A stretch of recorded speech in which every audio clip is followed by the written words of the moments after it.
Welcome to our 100 Years of Solitude as we try and get through this book. Welcome to Not Just Any Book Club. I'm Justin. I'm Pierce.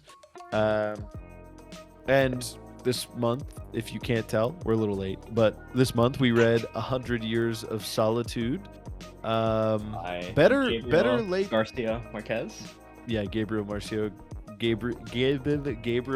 Marquez. So true. Better late than never, so we're here. It's not like the Lighthouse episode that never came out.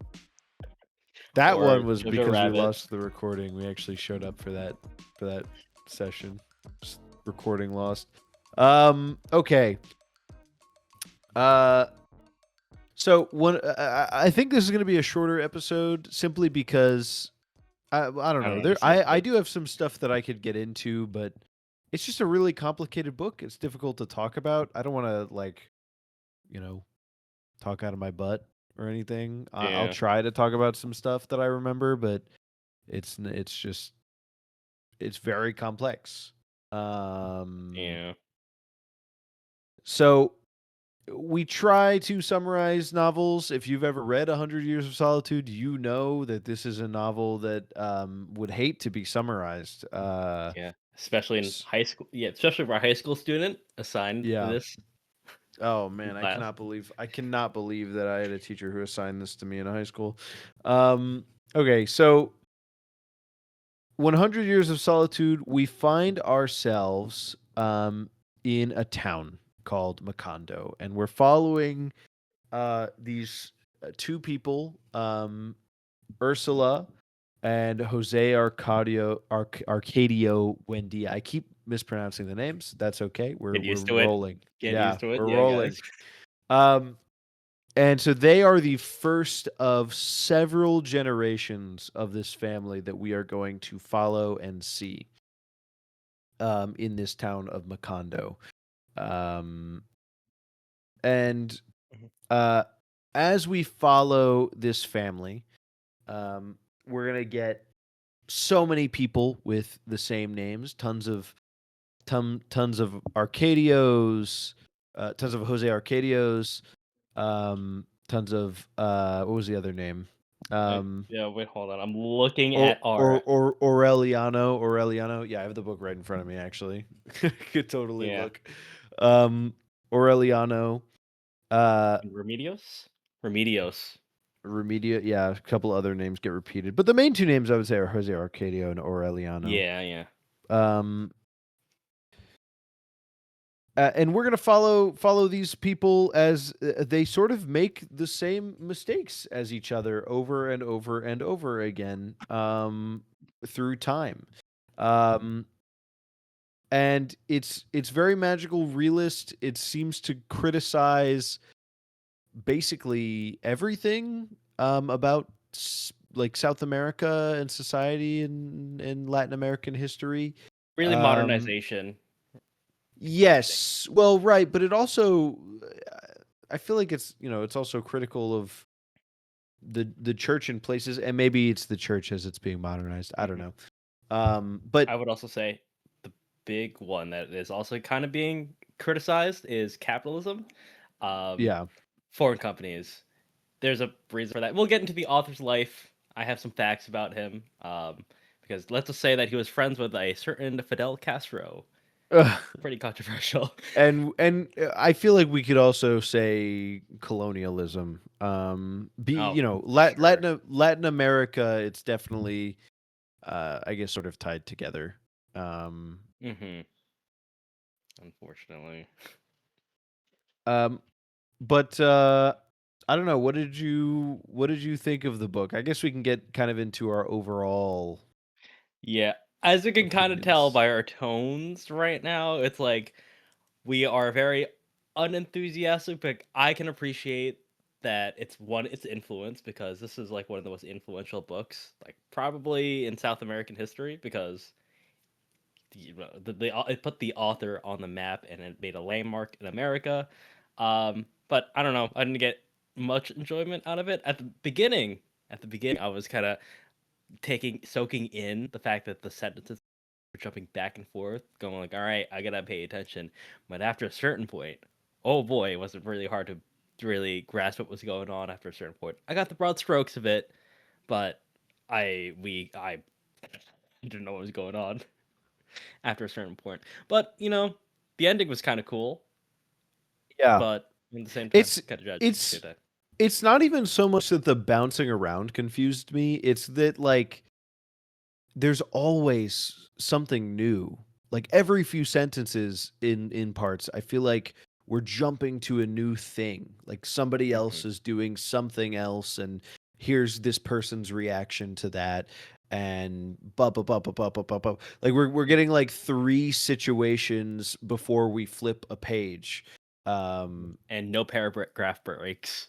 Yeah, and no I am paragraph about breaks. that. I did think when I was reading, I was like, Justin's biggest enemy, the lack of paragraph breaks. If he hated Kafka, he's definitely gonna hate this book. Because at least Kafka, I feel like when he doesn't do a paragraph break, it's like, It's okay, intentional. this right, and this long, well, it's intentional both times, but this long paragraph in Kafka is going to focus on this concern, and he's going to like it's like an anxiety induced thing. He's going to cover all the details about this specific thing. And in this, there's no paragraph break, and we're talking about 3 different people in 3 different situations before we finally get a pause to like think about everything that happened.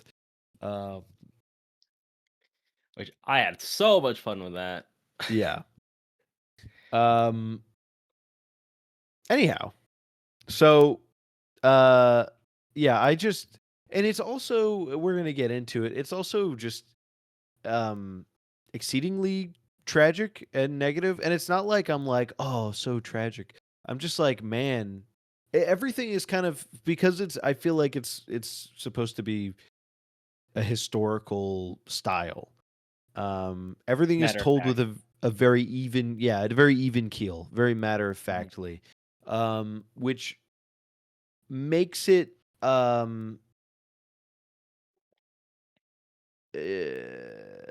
don't know. I didn't find it very fun to read. And I like this kind of style in bursts. Like I've read short stories like this and enjoyed them, but to read a 400-page novel that's written like that, it was like, Yeah.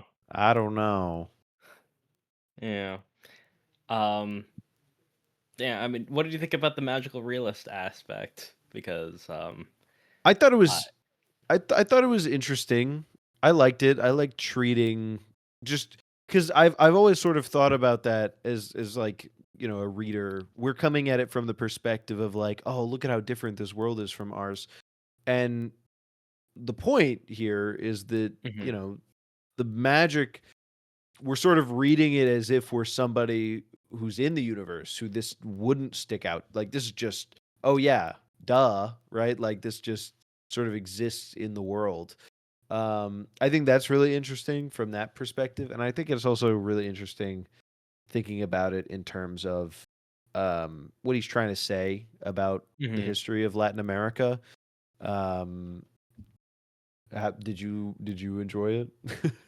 I mean, well, I did appreciate the fact that it was purely magical realism. It wasn't metaphor for really anything. It was just like, because one of them was like there was a plague of insomnia where no one was really sleeping, and like it could be something if you really try to attach something to it, but really it wasn't anything. It was just a matter of fact in that world, which I kind of found unique. Like, we don't need a metaphor for everything. It's just it did become kind of exhausting with Yeah. how much he was describing that magical realistic aspect. Like I forgot who it was, but where's that guy that got shot in the head, and the blood came out of the head and then just like Right. started pouring through the streets, and like was made sure not to touch the furniture. And And it I'm like, all traveled right, all the way to the original Ursula, yeah, in her yeah. house. I was like, all right, come on, I gotta wrap this up. Come on. I mean, So it is tough. I do think it's interesting because, so like, the book is just sort of about Latin America, like, and it's purposeful that Yeah. Macondo doesn't really fit into any one box. as far as like what Latin American country, because it's just supposed to be Latin America. You have these, this civil war between the left and the right, and there's, no party names or anything. It's just kind of like those are the liberals over there, those are the conservatives over there. They hate each other, but nothing will really come of this except for bloodshed, right? And it's sort of honestly like looking at Latin American history from an outsider perspective, and I don't think either of us are masters in Latin American history. I'm sure I know maybe a little bit more than you just because I'm, I don't know, I teach history. Yeah. But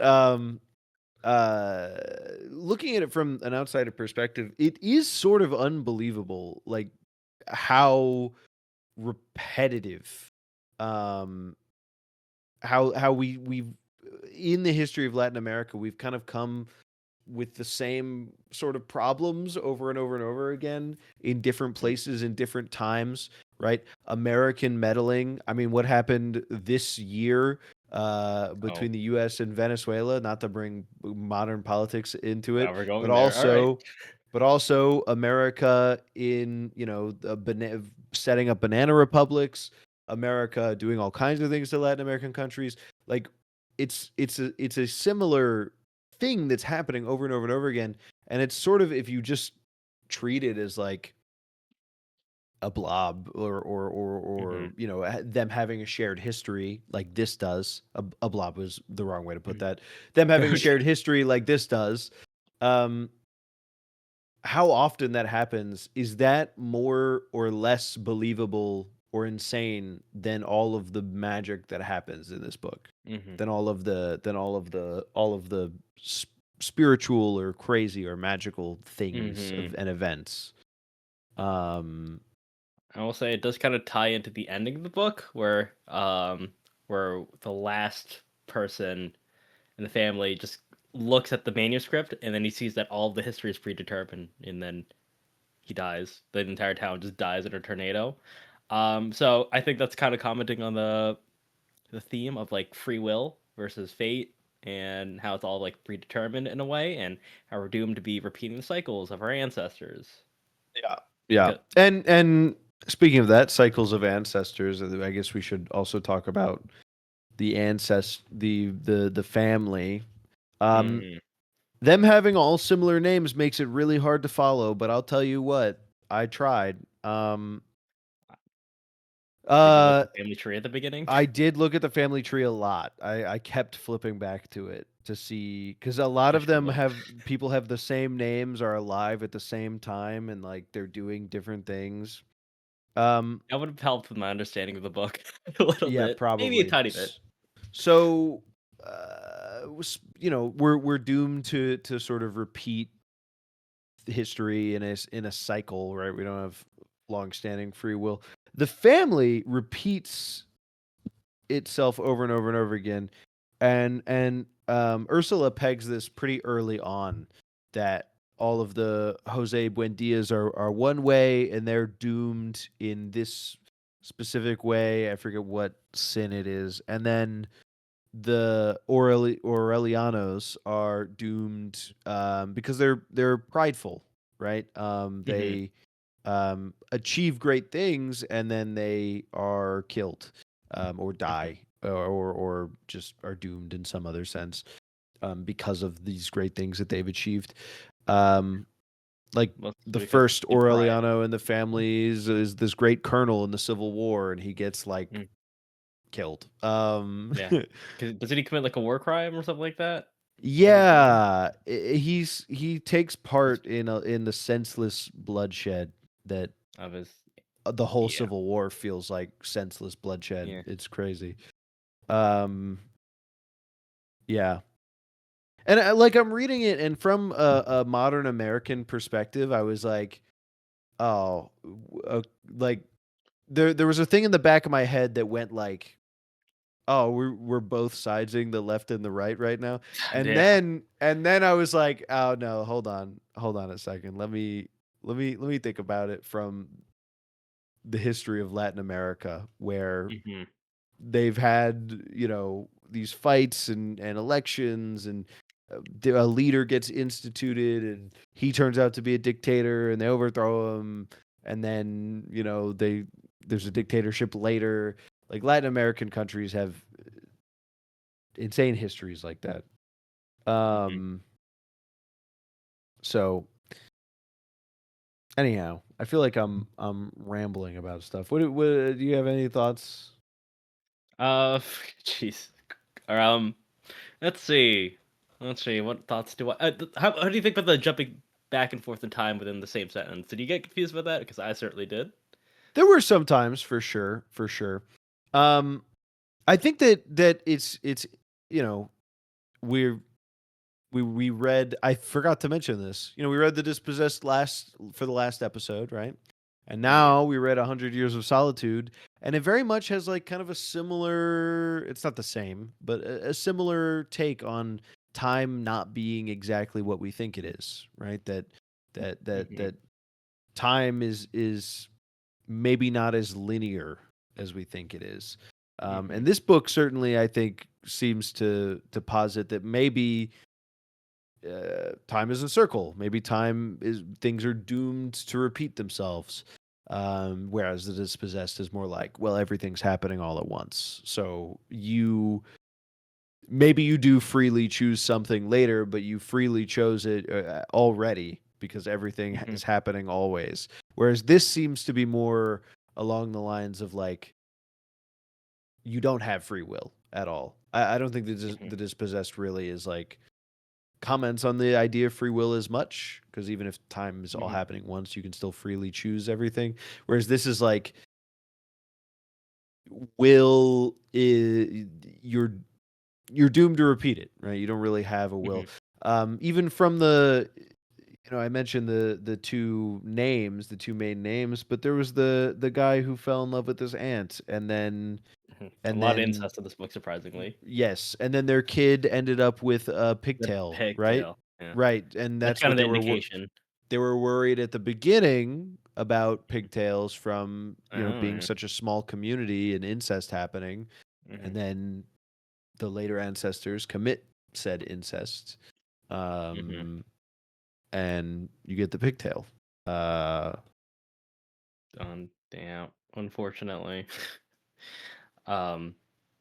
It's a taboo thing. I'm not gonna Google what the general consensus is of incest in Latin America, if it's as big of a taboo as it is in I would imagine it's a taboo there as well. I would think you can Google that. I am not going to do that.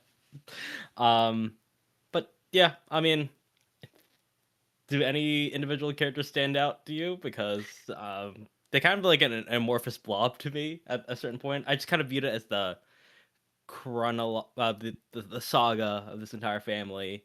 Yeah. Yeah. I did take a particular interest in it was one of the Remedioses, right? Who was like too pure for the world, and like basically ascended to heaven or whatever. Yeah. That sent me down a rabbit hole. I started thinking about like, the idea of the woman who is too innocent, too pure for the world. What would be the version of a man who's like that?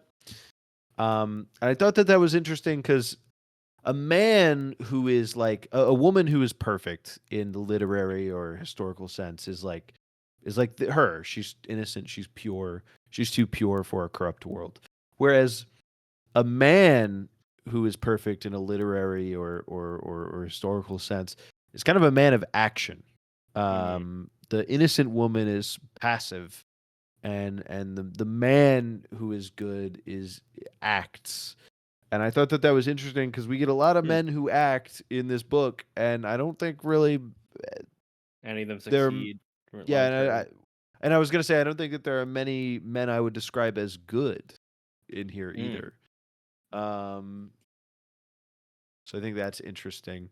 And and also women kind of serve the men are going off and fighting in wars and running the local government and all that stuff. And the women are really serving as a backbone to everything that's happening. Ursula. Yes, especially Ursula. Ursula. Yeah. And I think when she dies near the end, that kind of really kicks the book into its final act, where it all ends tragically.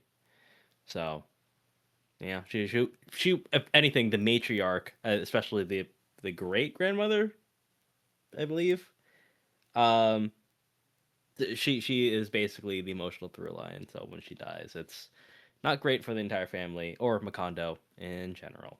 Yeah, she's So, basically holding everything together. and with that, I have nothing else to say. Do you have anything else to say, Pierce?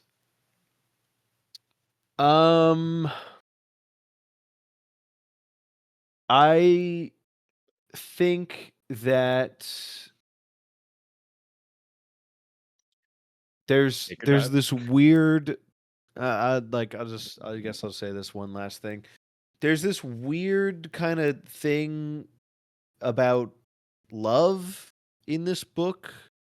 Family or And whether romantic? romantic, I'm more referring to. There doesn't like a lot of the romantic love that we see is really obsessive. No. Whether it's the um the guy and his aunt who I was talking about before, Mm-hmm. or there was that guy who fell in love with the original Remedios when she hadn't hit puberty yet, and he was Oh, like, which "It's was a little fine." bit awkward. Yeah. He was like, "It's fine, I'll wait," basically, which is like crazy. Immoral. Immoral. Yes, and immoral. Yeah, let's wag our finger at the audience so they know that we don't stand Yeah. for that in real life. um, yes, obviously also immoral, but also crazy. Because she had a bunch of older sisters too. Mm-hmm. Nuts. Um, there was the obsession with the guy who had Italian ancestry, um, Pietro or something. Oh, Pietro. Was Caspi, it Pietro? Wasn't Crespi, he? Crespi. Craftsman, yes, he was like, um, no, I do not remember my character. Oh no, I There thought we were were talking Pilar Tenera, but there was I don't know. the sister, right? Who was actually in the family, and then the adopted sister, Mm-hmm. Amaranta, and what was the adopted sister's name? Rebecca or something? Yeah, with one C. Right. They were both like obsessed with him, or well, definitely Amaranta was because he wanted to Yeah. marry Rebecca, and Oh, Amaranta was was this like, the mechanics guy? I will never let you marry him." Yeah, he was like fixing their piano or something. Yeah. Was he the one that was followed by yellow butterflies? I think I that was don't near the end. I don't remember that. Well, he didn't make it to the end. He Oh kills yeah. himself like part of the way Oh into the book. well. Yeah. Yeah. He Okay. he definitely does not make it to the end. I remember that because Rebecca gets married to the like the second Jose Arcadio, or well, the first one, because the not the oldest one, but his son. Um uh and so maybe she rejects him before that, but she does eventually get married to Mhm. Jose Arcadio. And then he wants to go after Amaranta, and then she's so obsessed with him, and then she says, "Yeah, you would want me to marry you," or whatever she says. You would want that, and no. And then he kills Well. himself. I remember that. Kind of clearly. Clearly, I should put the word "kinda" in there. Yeah. He kind of kills himself. No, I meant I kind of remember it. Okay. But yeah, so it's like I don't know. It's saying something about love and courtship and what we mean by that, and then Hmm. comparing that to when does it become obsession, I guess. Hmm. Um and it seems to be a lot of obsession and not a lot of love in the book. Hmm. So Actually, and then that kind of leads to I guess my last surprise question. What do you think the title means? Because um, the solitude. What does that solitude even indicate? Is the Solitude not like Macondo or whatever?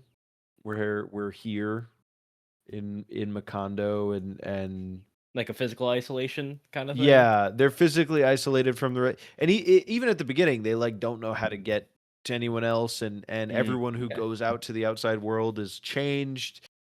Um, I think also like everyone in the book seems really um disconnected from Emotionally one another. isolated. Yeah.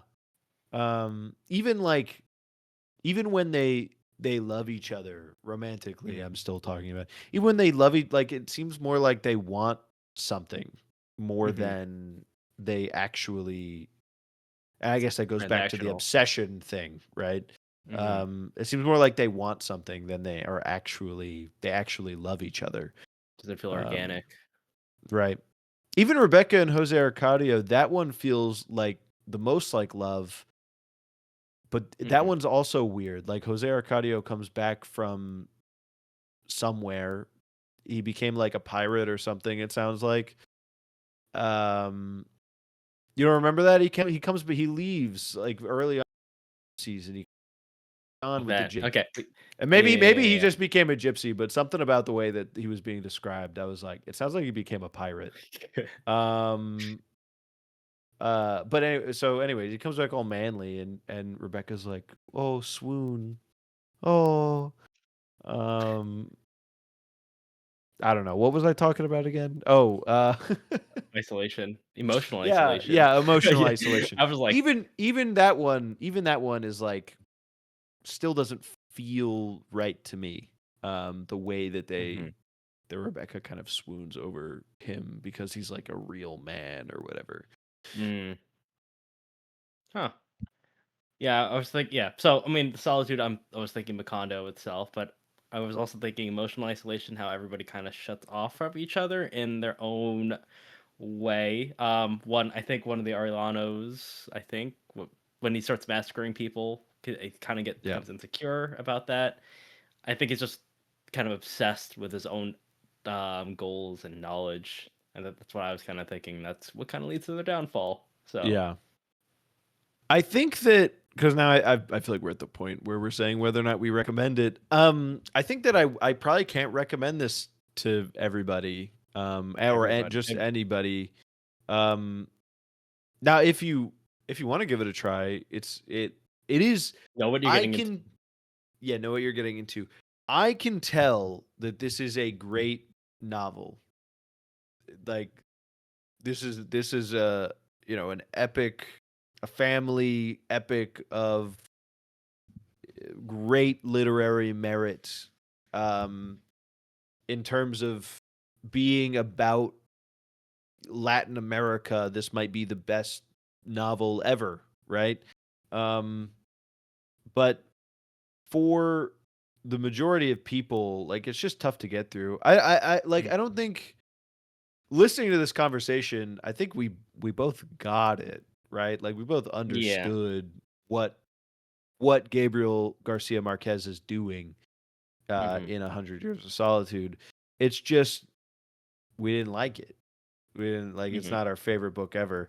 Um so if you like Mhm. this book, I think that there is an incredible amount of depth. You could reread this 100 times and probably not get absolutely everything out of it. Mhm. And so in that way, if you're into that kind of thing, you like Latin American history, you like maybe you've read other magical realism that's a little less dense, maybe Mhm. you just love classics, I would say go for it. Yeah. See if you love this book. Yeah. Um Something also makes me wonder if something is lost in translation. All right, I can't read Spanish, but maybe for the certain person that can read Spanish and somehow understand this impenetrable book, maybe it's even better in its original language. It probably is, to be honest. it I don't probably know if is, there. yeah. Yeah, yeah. I The don't know if only there was language I have translations that heard did it. people say is it's things are not always better in the original is German. Because German The German authors, whether they're like philosophers or fiction writers, are just, it's a hard language grammatically, and they are the people who are best at it. So it's just tough. Is everything Yeah. I've heard about it. Okay. Well, so yes, I imagine my point is I imagine this is better in the original Spanish if you can read it. yeah, because I know it's known for its prose. And fun fact, what is it? When Gabriel Garcia Marquez died, well, he was a very prolific author. I think he's probably the most prolific author in his entire country. In Colombia, um, Juan Manuel Santos, the president of Colombia, when he died, said he was the greatest Colombian who ever lived, and he was just well known for that. So people recognize his greatness. We can appreciate his greatness. He won a Nobel Prize in literature. He's got that going for him. We're just two podcasters who can Yeah. appreciate the book. Yeah. So, all right. And we got it. We understood it. We can appreciate that it's great, I think, without loving it ourselves. I think that's that, right? Like, yeah. What else can I say about it? Well, I don't understand it. You made it. You may have. Well, with that, I think that'll leave us there. Just if you liked, if you enjoyed, please leave a rating, a follow, subscribe, leave a comment, whatever it is on whatever platform. We appreciate it. I want to let anybody who's out there listening know our movie episodes will come back. Maybe not in April. We're gonna try. We've been thinking about trying to squeeze one in, but no promises. However, big events are. I'm getting married. I'll just say that. That's fine. Yeah. So we'll try and squeeze one in, but we might not be able to.